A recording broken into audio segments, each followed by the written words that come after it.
You can see the branches in this tree are barely moving, and we don't get that type of weather very often. It's almost always windy in this area.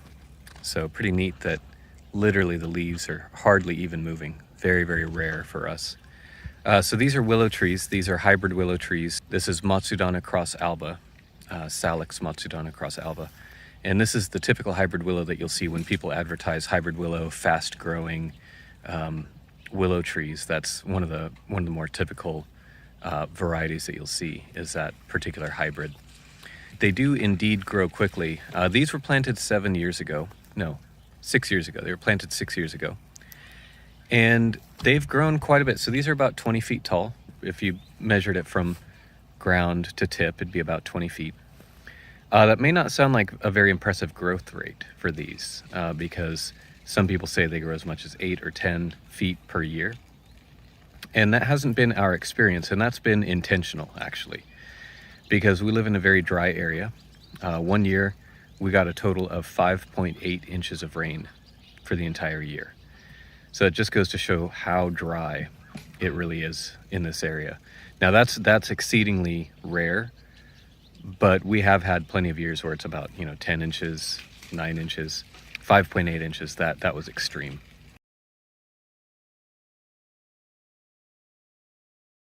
I knew that willow was not necessarily the best tree to plant because it's a river bottom tree. And so what I wanted to do is just get some trees growing quickly, get some animal fodder, get something that was easy to propagate. All you need to do is just stick sticks in the ground and they'll grow into a full tree.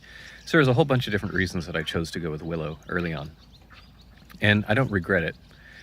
But one thing's for sure, I haven't given these guys all the love and attention that they would need to really do well. And so that's, I think, why they're only growing out, they've only grown out as much as they have. That 20 feet is the tallest one. And then you can see some others that are shorter. What I want to discuss in this video is kind of the watering history that these trees have had, to give you a sense of just how quickly hybrid willow grows and what you can expect of them.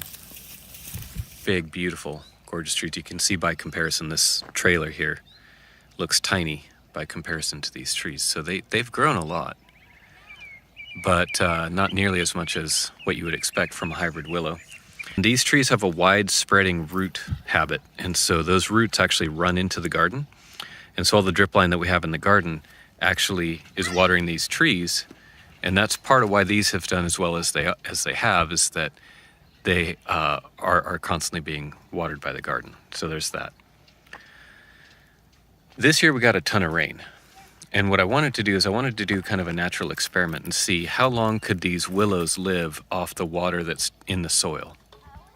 Because we got so much rain, I was like, how drought tolerant are these trees really?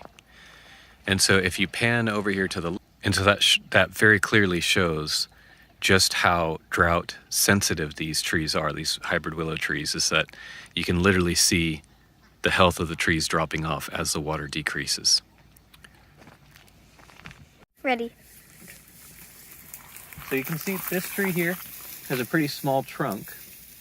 And so you might wonder if this tree is getting as much water as it is, because this tree is probably getting the most, actually, out of all of them. You might wonder, why is this tree not growing as large as the others?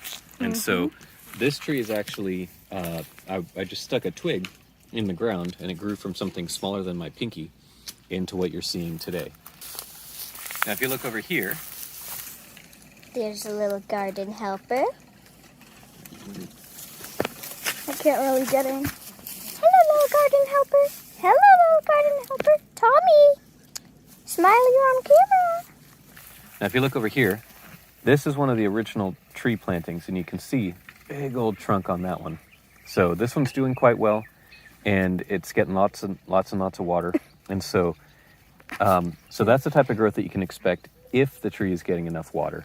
Now that this thing is getting as much water as it is, it's really just taking off. And so you can see the growth rate that they have when they get enough water. It's just, if they're not getting enough water, they're pretty much going to stall. Now this tree in the back, this tree did quite well early on. And you can see these other trees nearby didn't do quite so well. You can see not only are they shorter, but the trunks are also smaller as well. So you can kind of see the trunks along there. And those smaller trunks, are basically, the smaller the trunk, the less the water that the tree got in the early years. And you might wonder, why did this tree do as well as it did? Well, what happened here is I have a drip line that runs along the base of these trees. And what happened is my dog was in her chewing phase, and she actually chewed the drip line right there. And so when I ran the drip line, all the water from the drip line basically dumped onto that one tree that you're seeing right there. That's why that tree did as well as it did. Okay? But then after that, it didn't get any extra water. I repaired the drip line, it didn't get any extra water, and it basically stayed right around the height that it is now. It grew over time slowly, but it didn't grow nearly as quickly as it did when it had all that water that was just getting dumped and dumped on it. So another great illustration of just how crucial it is that these trees get lots of water if you're expecting them to have the growth rate that you want them to have. The last thing I want to mention about these trees and their water usage and their drought hardiness and everything is that these trees have all had water that is just right near the trunk through drip emitters.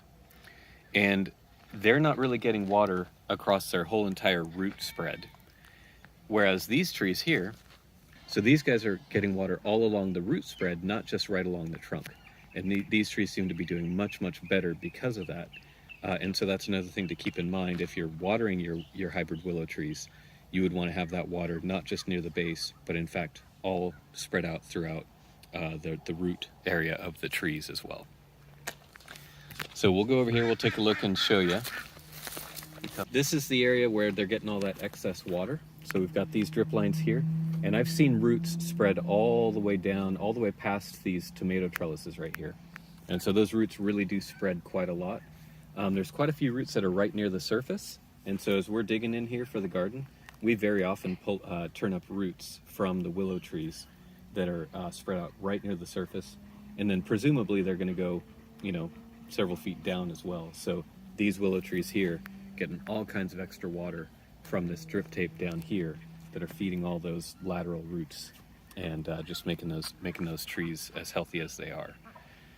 On the back side here, so these roots aren't getting any extra water, and so all that they're getting is that water that's right along the drip line that we have along the base of the trees. And so you can see these trees are doing quite a bit worse than the trees behind us. So hopefully that gives you some idea of how drought tolerant or intolerant these trees are, and also gives you some ideas on, if you are watering them, maybe some best practices that you could keep in mind. And I think if there was one takeaway message that I had in this whole video, it would be, for hybrid willow trees, the more water you can give them, the happier they're going to be. So I didn't do anything with fertilizer or anything like that. I didn't do anything with mulch. I didn't do anything with fertilizer. All I did was water. In some cases, water along the trunk. In some cases, water along the whole root zone. And we see the results from water alone. I'm not sure about fertilizer, but at least we know how best to water them.